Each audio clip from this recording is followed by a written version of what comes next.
And so last question, how you don't predict legislation this year. Obviously, it's an election year. It's a maybe volatile issue, but what do you see in the next couple of years down the road for this industry in terms of the regulatory situation and Congress's role?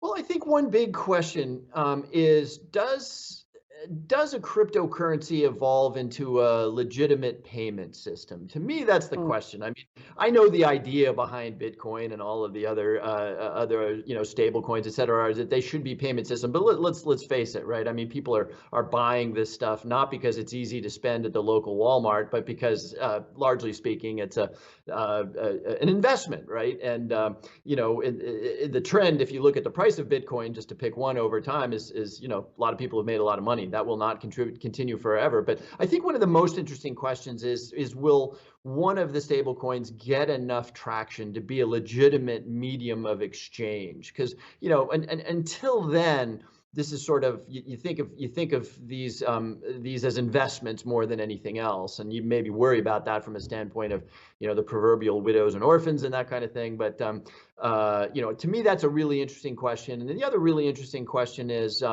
where do we come out on this question of anonymity, and what sort of authorities will the Treasury Department or the FBI or the NSA have to get at the identities behind people who are trading, the identities behind wallets?